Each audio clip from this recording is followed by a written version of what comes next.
that nothing in life is worthwhile unless you take risks. Nothing.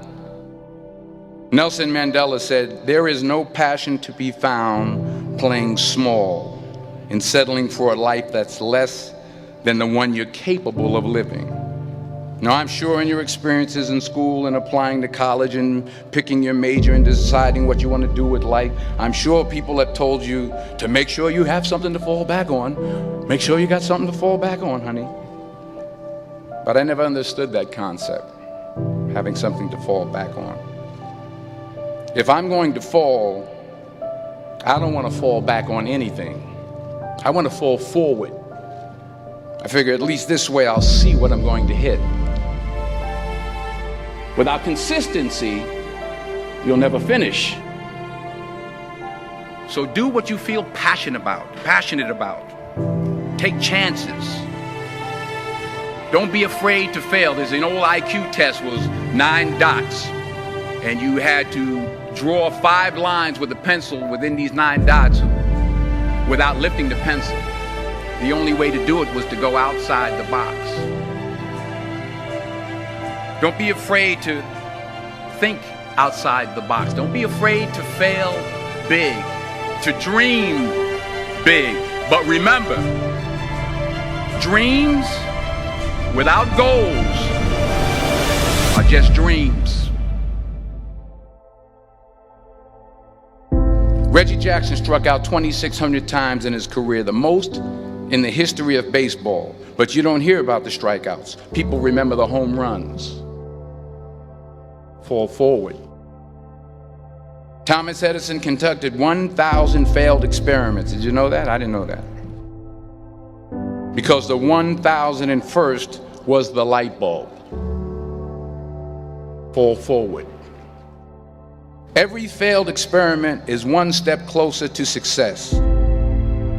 You've got to take risks, and I'm sure you've probably heard that before, but I want to talk to you about why that's so important. You will fail at some point in your life. Accept it. You will lose. You will embarrass yourself. You will suck at something. There's no doubt about it. And I know that's probably not a traditional message for a graduation ceremony, but hey, I'm telling you, embrace it, because it's inevitable.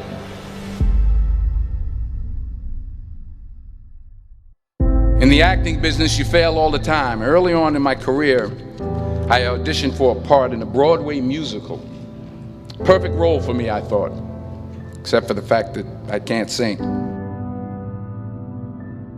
I didn't get the job.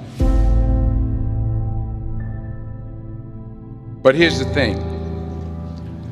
I didn't quit. I didn't fall back.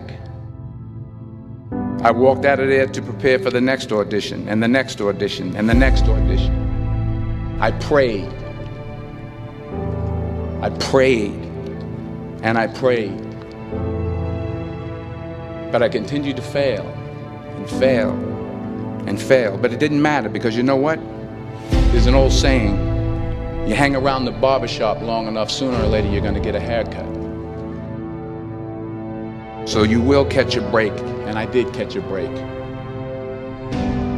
Last year, I did a play called Fences on Broadway. But here's the kicker. It was at the Court Theater. It was at the same theater that I failed that first audition 30 years prior. The point is, every graduate here today has the training and the talent to succeed. But do you have the guts to fail? If you don't fail, you're not even trying.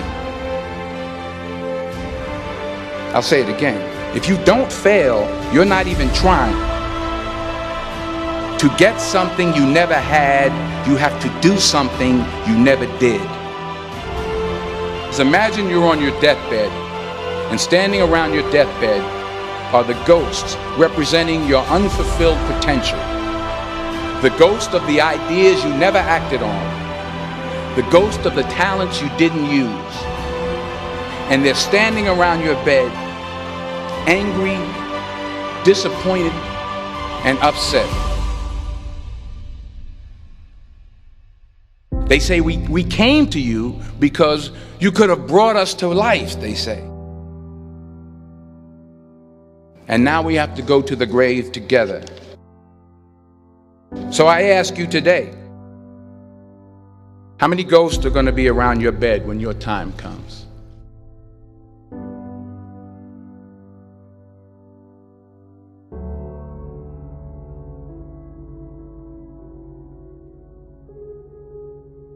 I just got back from South Africa. It's a beautiful country, but there are places there with terrible poverty that need help. And Africa is just the tip of the iceberg. The Middle East needs your help. Japan needs your help. Alabama needs your help. Tennessee needs your help. Louisiana needs your help. Philadelphia needs your help. The world needs a lot, and we need it from you. We really do. We need it from you young people. I mean, I'm not speaking for the rest of us up here, but I know I'm getting a little grayer. We need it from you, the young people, because remember this. You got to get out there. You got to give it everything you got, whether it's your time, your talent, your prayers, or your treasures. What are you going to do with what you have? I'm not talking about how much you have. Some of you are business majors, some of you are theologians, nurses, sociologists. Some of you have money, some of you have patience, some of you have kindness, some of you have love, some of you have the gift of long suffering. Whatever it is, whatever your gift is, what are you going to do with what you have? All right, now here's my last point about failure. Sometimes it's the best way to figure out where you're going. Your life will never be a straight path. I began at Fordham University as a pre-med student. I took a course called cardiac morphogenesis. I couldn't read it, I couldn't say it, I sure couldn't pass it. So then I decided to go into pre-law, then journalism. And with no academic focus, my grades took off in their own direction. I was a 1.8 GPA. And the university very politely suggested that it might be better to take some time off. I was 20 years old. I was at my lowest point. And then one day, and I remember the exact day, March 27th, 1975, I was helping my mother in her beauty shop. My mother owned a beauty shop up in Mount Vernon. And there was this older woman who was considered one of the elders in the town. And I didn't know her personally, but I was looking in the mirror, and every time I looked at the mirror, I could see her behind me, and she was staring at me. She just kept looking at me. Every time I looked at her, she kept giving me these strange looks. So she finally took the dryer off her head and she said something I'll never forget. She said, "Young boy, I have a prophecy, a spiritual prophecy." She said, "You are going to travel the world and speak to millions of people." And in the years that followed, just as that woman prophesied, I have traveled the world and I have spoken to millions of people through my movies. Millions who up till this day couldn't see me, who up till this day I couldn't see while I was talking to them, and they couldn't see me, they could only see the movie. They couldn't see the real me. But I see you today, and I'm encouraged by what I see. And I'm strengthened by what I see. Because taking risk is not just about going for a job. It's also about knowing what you know and what you don't know. It's about being open to people and to ideas. The chances you take, the people you meet, the people you love, the faith that you have, that's what's going to define you. Never be discouraged. Never hold back. Give everything you got. And when you fall throughout life, remember this: fall forward.